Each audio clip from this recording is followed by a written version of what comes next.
அம்மை வழிபாட்டுக்கும் எலுமிச்சைக்கும் என்ன தொடர்பு? வாங்க சிந்திக்கலாம். காணொளிக்குள்ளே போகலாம். தென்னாடுடைய சிவனே போற்றி, எந்நாட்டவருக்கும் இறைவா போற்றி. அனைவருக்கும் வணக்கம். இந்த காணொளியில் அம்மைக்கு எலுமிச்சை மாலை, அடுத்து அம்மையினுடைய சூலம் போன்றவற்றை எலுமிச்சை சொருகி வைத்திருக்காங்களே, இதற்கெல்லாம் என்ன தொடர்பு, அம்மைக்கும் எலுமிச்சைக்கும் என்ன தொடர்பு என்பதை பற்றி தான் சிந்திக்க போகிறோம். பொதுவாகவே தமிழர்களுடைய நாட்டார் வழக்கு அல்லது மரபு வழிபாடு என்று சொல்லக்கூடிய வழிபாடுகளில் குறிப்பாக அம்மை, காவல் தெய்வங்கள், மதுரை வீரன், கருப்பு, இன்னும் காளி, துர்க்கை போன்ற கடவுளுக்கெல்லாம் அவங்க இந்த எலுமிச்சையை முதன்மையாக பயன்படுத்துவதை நம்ம பார்த்துருக்கலாம். அந்த அடிப்படையில் பார்த்திங்கன்னா மாலையாக போடுதல், சூலத்தில் குத்துதல், இன்னும் வெட்டி காவு கொடுத்தல், இப்படியெல்லாம் இந்த எலுமிச்சையை பயன்படுத்துவதை நம்ம பார்க்குறோம். சரி, ஏன் நம்ம முன்னோர்கள் தெரியாமலாம் இப்படி இந்த எலுமிச்சையை பயன்படுத்தியிருப்பாங்க? அதற்கு பின்னால் என்ன செய்தி இருக்குன்னா, இந்த எலுமிச்சைக்கு எதிர்மறை ஆற்றல்களை, இந்த நெகட்டிவ் எனர்ஜின்னு சொல்கிறாங்க இல்லைங்களா, அவற்றை வாங்கி வைத்து கொள்ளக்கூடிய ஒரு ஆற்றல் இருக்குதுன்னு நம்ம முன்னோர்கள் கண்டுபிடித்திருக்கின்றார்கள்.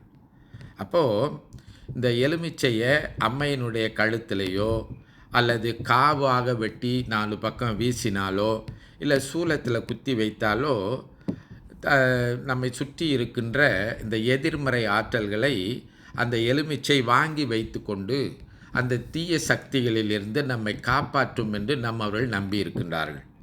அந்த அடிப்படையில் தான் இன்னும் கூட நாம் இன்றைய காலத்தில் கூட எலுமிச்சையிலேருந்து மின்சாரம் தோற்றுவிக்க முடியும்னு நம்ம பார்த்துருக்குறோம். பள்ளிக்கூடத்தெலாம் படிச்சிருப்போம்.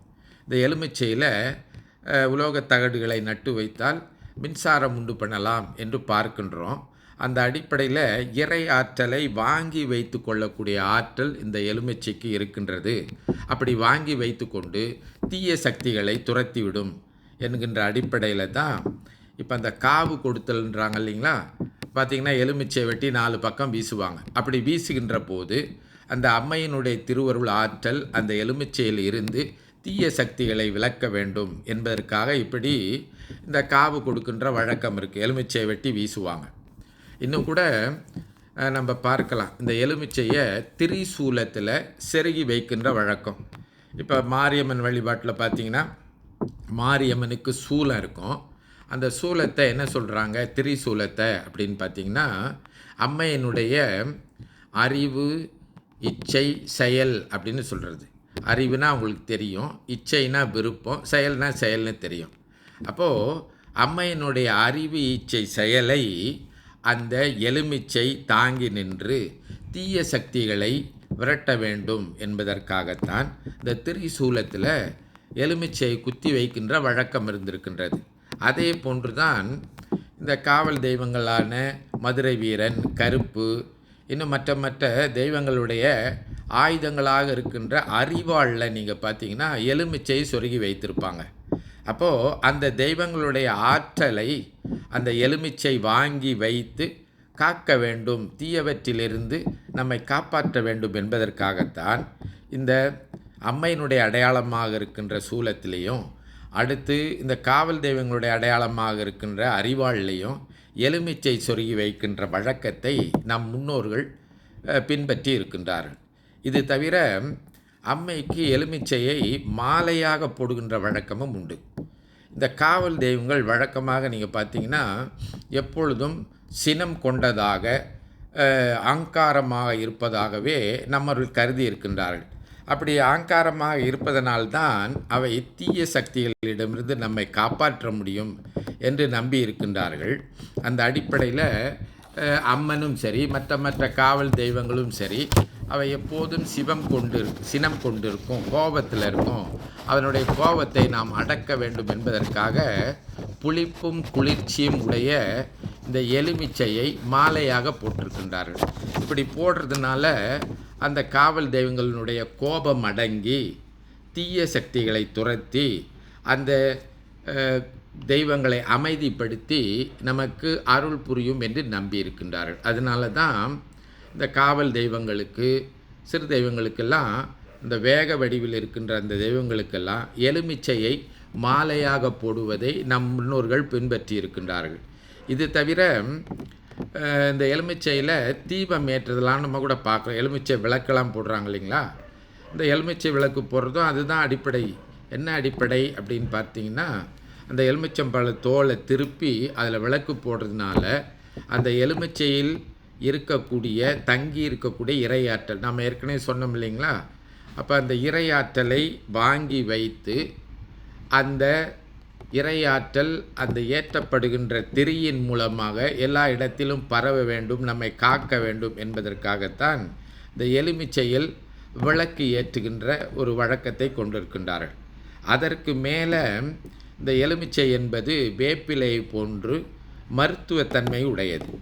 இப்போது அம்மன் கையில் வைத்திருக்கின்ற அந்த வேப்பிலையை எடுத்து பயன்படுத்துகின்ற போது அம்மனுடைய திருவருளோடு அந்த நோய் குணமாக வேண்டும், அந்த வேப்பிலை மருந்தாக பயன் தரும் என்று பயன்படுத்தியிருக்கின்றார்கள் என்பதெல்லாம் முதல்ல பார்த்துருக்குறோம். அதுபோல் அம்மையினுடைய கழுத்தில் போடப்பட்ட அந்த எலுமிச்சை மாலையை எடுத்து நம்ம பயன்படுத்துகின்ற போது அந்த எலுமிச்சை அருள் பொதிந்த எலுமிச்சையாக இருந்து நமக்கு அந்த மருந்து தன்மையை கொடுத்து நம்மை காப்பாற்றும், அதற்கு மேலே தீய சக்திகளிடமிருந்து நம்மை காப்பாற்றும் என்று நம் முன்னோர்கள் நம்பி இருக்கின்றார்கள்.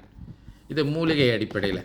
இது தவிர இன்னும் கூட நீங்கள் பார்த்தீங்கன்னா இந்த மந்திர தந்திரம் செய்கின்றவர்கள் எல்லாம் எப்போதும் கனி கொடுப்பாங்க, அந்த எலுமிச்சை கனி கொடுப்பாங்க. அப்போது இந்த எலுமிச்சை கனியில் சில மந்திரங்களை சொல்லி அதை ஒரு துணியில் முடிஞ்சு மூளைக்கு மூளை கட்டி வைத்தால் அந்த மந்திர ஆற்றலை உள்ளே தாங்கி வைத்திருந்து அது தீய சக்திகளை விரட்டிவிடும் என்பதனால தான் இந்த கனிகளை வீடுகளெல்லாம் தொங்க விடுறத நம்ம பார்க்குறோம். இன்னும் கூட இன்றைக்கும் நடைமுறையில் இருக்கின்ற சில சாப்பாட்டு கடையெல்லாம் பார்த்திங்கன்னா இந்த கண்ணாடி டம்ளரில் தண்ணீர் ஊற்றி எலுமிச்சையை போட்டு வச்சுருப்பாங்க. அப்படி செய்வதானது இந்த எலுமிச்சை என்பது நேர்மறை ஆற்றலை அந்த நெகட்டிவ் எனர்ஜின்றாங்களே அதை போக்கி கடைகளுக்கும் வீடுகளுக்கும் இந்த நேர்மறை ஆற்றலை கொண்டு வரும். எதிர்மறை ஆற்றலை போக்கி நேர்மறை ஆற்றல் என்று சொன்னால் அவருடைய தொழிலுக்கோ வீட்டுக்கோ நன்மை ஏற்படுத்தும் என்பதற்காகத்தான் இந்த கண்ணாடி டம்ளரில் கிளாஸ்லலாம் நீர் வைத்து அதில் எலுமிச்சை போட்டு வைத்திருக்கின்ற வழக்கத்தை நம்மவர்கள் கொண்டிருக்கின்றார்கள். இன்னும் கூட முன்பு காலத்தில் எல்லாம் இந்த பலி கொடுக்கின்ற வழக்கம் என்று ஒன்று இருந்தது. விலங்குகளை பலியிடுவது, ஆடுகளை பலியிடுவது, இன்னும் மற்ற விலங்குகளை எல்லாம் பலியிடுகின்ற வழக்கமெல்லாம் இருந்தது. அந்த பலியிடுகின்ற வழக்கத்திலிருந்து மாறிய போது அந்த பலியிடுவதற்கு பதிலாக இந்த எலுமிச்சையை வெட்டி அதில் குங்குமத்தை தடவி வீசி பலியிடுவதாக ஒரு நம்பிக்கை அடிப்படையிலும் அந்த பலியிடுகின்ற அந்த விலங்குக்கு பதிலாக எலுமிச்சையை பயன்படுத்தியிருக்கின்றார்கள் என்று நமக்கு தெரிய வருகின்றது. இன்னும் கூட நம்ம இப்போ அண்மை காலத்திலையும் பார்க்குறோம், நடைமுறையில் பார்க்குறோம். என்ன பார்க்குறோம், நம்ம புது வண்டியெலாம் வாங்கினா நம்ம என்ன செய்கிறோம், கோயிலில் கொண்டு போய் அர்ச்சனை செய்துட்டு நீங்கள் பார்த்திங்கன்னா இந்த கனியை அல்லது எலுமிச்சையை 4 சக்கரங்களில் வைத்து ஏற்ற சொல்லுவார்கள். அப்படி ஏற்ற சொல்கின்ற காரணம் என்ன அப்படின்னு பார்த்திங்கன்னா, அந்த எலுமிச்சைக்கு எதிர்மறை ஆற்றலை போக்குகின்ற தன்மை உண்டு. அப்படி நம்ம இந்த காரை ஓட்டி செல்லுகின்ற போது தீய சக்திகளோ தீய எண்ணங்களோ நாம் அந்த வாங்கியிருக்கிற இந்த வண்டிக்கு எவ்வகையான தீமையும் ஏற்படுத்தி விடக்கூடாது என்பதற்காகத்தான் அந்த சக்கரத்துக்கு அடியில் இந்த எலுமிச்சை வைத்து ஏற்றுகின்ற ஒரு வழக்கத்தை நம் முன்னோர்கள் நம்பி இருக்கின்றார்கள். இதெல்லாம் ஒரு பக்கம் இருக்க, இந்த எலுமிச்சை என்பது கடவுள் அல்ல. எலுமிச்சை என்பது ஒரு மருந்து பொருள், அது ஒரு மூலிகை போன்றது, அது உடலுக்கு நன்மை தரக்கூடியது என்று நாம் புரிந்து கொள்ள வேண்டும்.